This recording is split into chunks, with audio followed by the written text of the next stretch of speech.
Ndirehoka ni urathie na mbere wega ngatho cia mwanya ni gucoka turari ici cia kahe gaka kara trend ni undu wa miario irakenia muno a Kenya gakiuga Ngai ni murata na Ngai aikaraga matu-ini.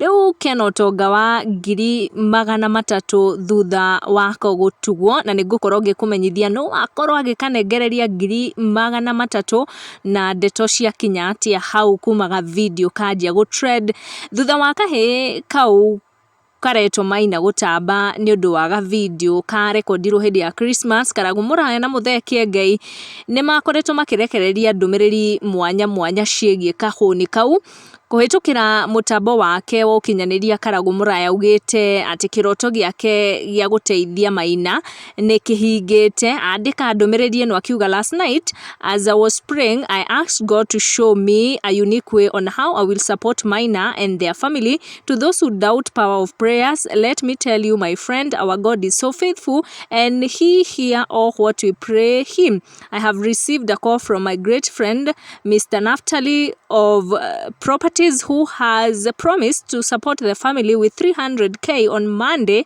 for us to start constructing a nice house. Thank you, Lord, for answering my prayers. May you enlarge the territories of this great friend of mine, Mr. Naftali.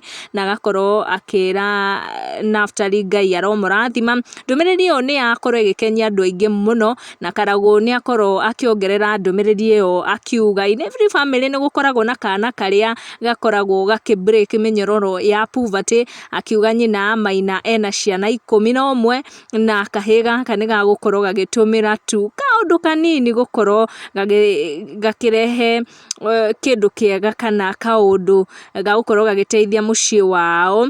Murata uyu ugwitwo Pastor Ben kana Muthee Kiengei ni akorwo agikira ndeto icio mukonde cia ati Travers ni araheirwo ciringi 300,000 na ni agukorwo agiakirwo nyumba. Ni akorwo akiandika comment yake hau akiuga ati maundu maya makanjia kumahingia wiki yukite. Tugucikinyia hau, make sure ni wa subscribe tucamanie na wa next video. Goko ni gwa Gikuyu Community News, make sure ni wa subscribe niguo kamenya gwatinda atia gwake atia na gwatuka atia tikungi ni gwa Gikuyu Community News.